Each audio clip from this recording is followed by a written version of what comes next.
channel. For today's video, gagawa tayo ng pork tocino.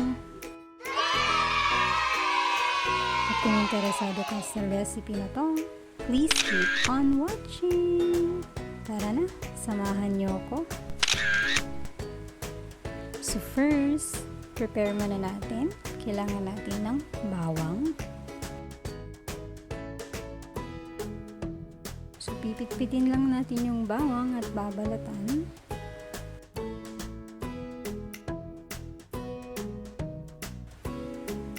And, saka natin ito i-chop and i-mince.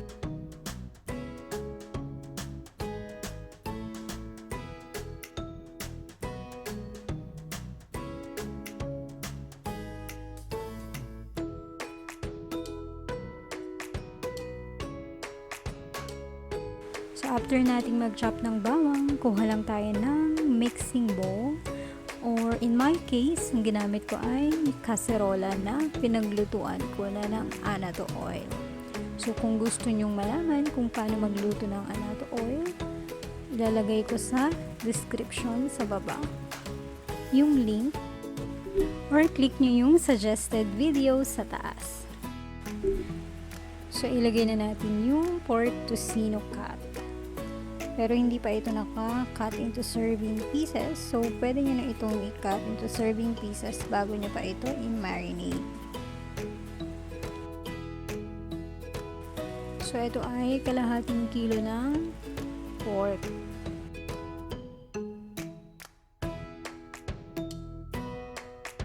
Kapag nalagay na natin lahat ng pork, pwede na natin ilagay ang minced garlic.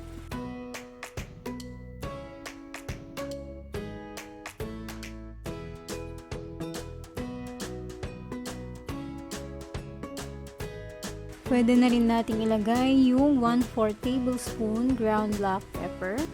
I-add na rin natin yung 1/4 cup brown sugar. So, 1/4 cup lang muna yung ilalagay natin para matansya natin yung tamis or makuha natin yung gusto nating tamis. So, kailangan din natin ng pineapple juice. So, ito, mga 240 ml, kalahati lang yung ilalagay natin. So, mga 125 ml or 1/2 cup. Pwede naman kayong gumamit ng unsweetened ng pineapple juice. So, mas gusto ko lang kasi na medyo matamis. So, option nyo yun. Parang major lang. Maglalagay din tayo ng 2 tablespoon Annatto Oil. And haluin lang natin.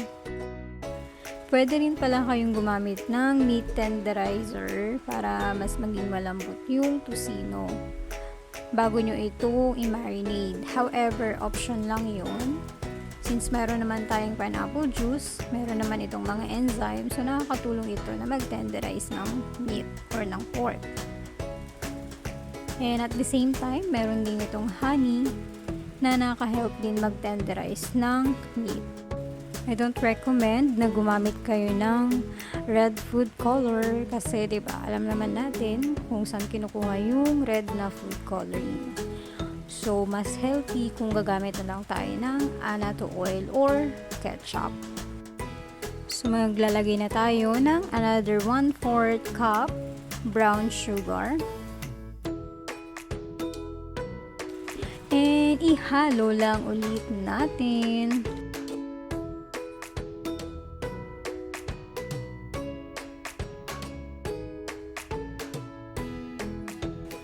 And another 1/4 cup brown sugar. So, ito yung lagi kong ginagamit na honey. Tatak niya ay primes. So, pwede siya sa baking, cooking, and sa drinks. So, hindi ko naman ito ina-endorse. So, maglalagay tayo ng 1/4 cup honey syrup.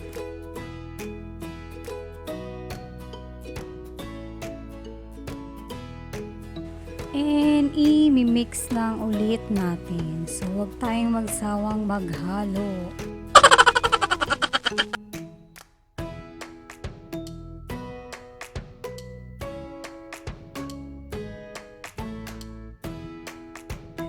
maglalagay din tayo ng 3 pirasong dahon ng laurel. Sabi ko naman sa inyo, huwag tayo magsawang maghalo.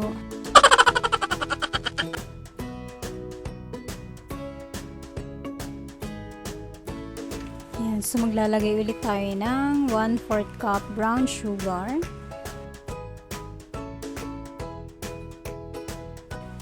At huwag ulit tayo magsasawang maghalo.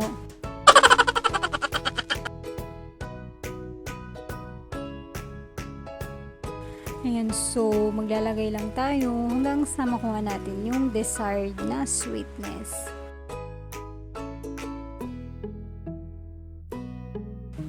At ayun na nga, magdadagdag ulit tayo ng 1/4 cup brown sugar. Siyempre, ihalo ulit natin.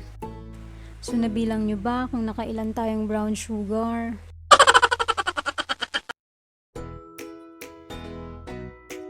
So, kailangan din natin ng dark soy sauce. So, ginagamit ko ay Marca Piña. So, hindi ko naman to ini-endorse. So, we will add 2 tablespoons dark soy sauce.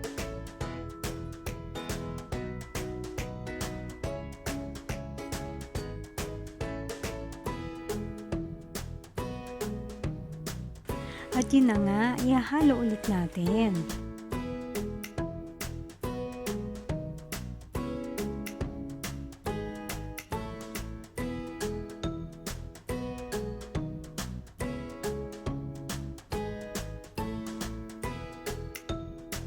So, check lang natin kung nakuha na natin yung gusto nating lasa ng tocino.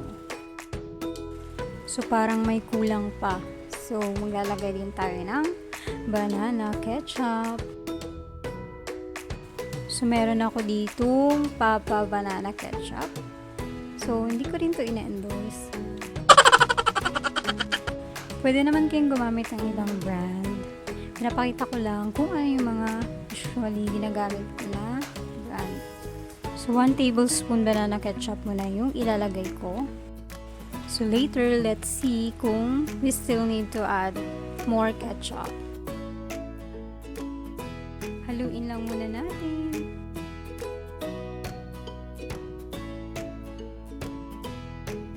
So, kung kulang pa yung lasa, magdadagdag ulit tayo ng 1 tablespoon banana ketchup.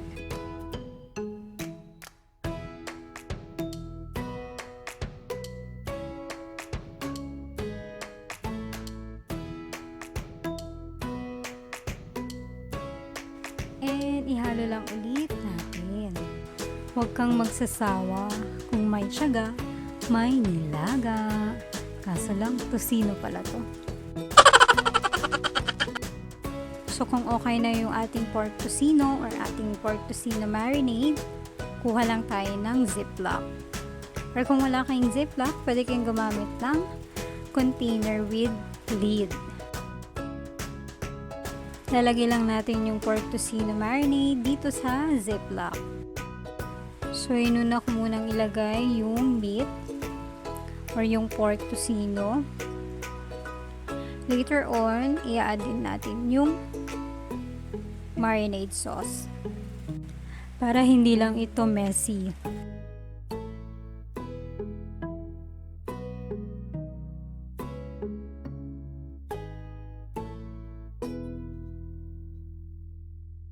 O diba, ayaw niya magpalagay.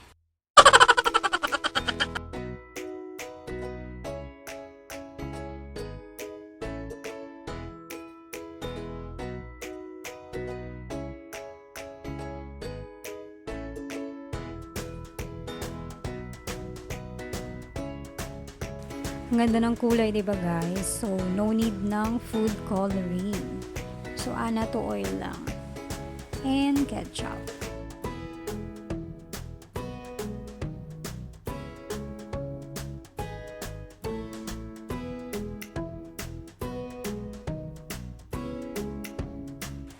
And nilalagay natin yung marinade sauce.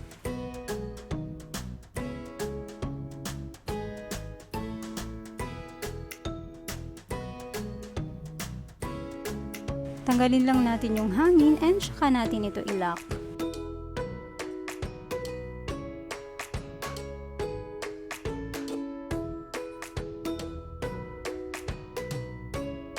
So, meron ako ditong another plastic, guys. So, dodoblehin ko lang ito.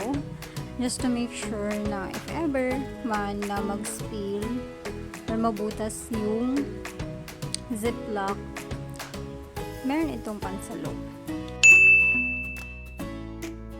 Hello nga pala kay Ate Jane. Salamat sa pa-ziplock. So, lalagay lang natin ito, guys, sa ref. Mga overnight or up until 3 days. So, hindi dapat siya lalagpas sa 3 days.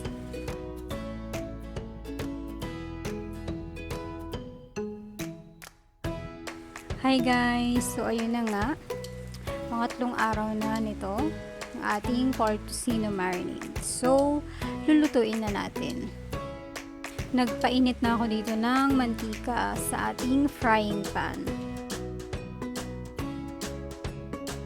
So, bago natin ito prituin, guys, strain muna natin yung pork tocino para mahiwalay yung marinade sauce nito. So, pag medyo mainit na yung mantika, lalagay lang natin yung pork tocino.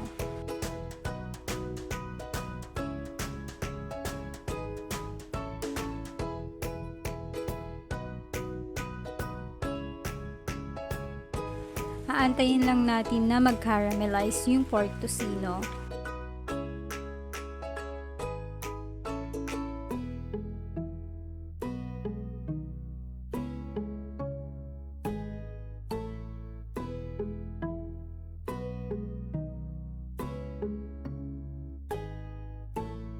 So, ito yung texture na want natin i-achieve.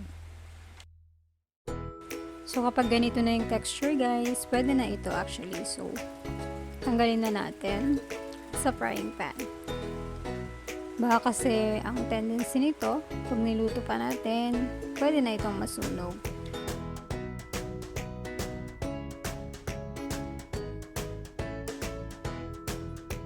Okay na to, guys. I-serve na natin.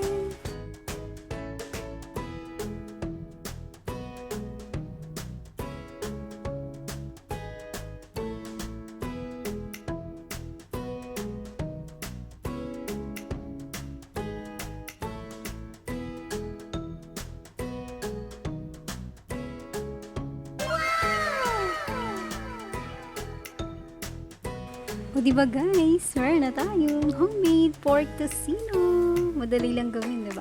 So try mo na rin and comment down below. And kung nagustuhan mo ang recipe na to, please don't forget to like and subscribe and ring the bell for more updates and recipes. Thanks for watching!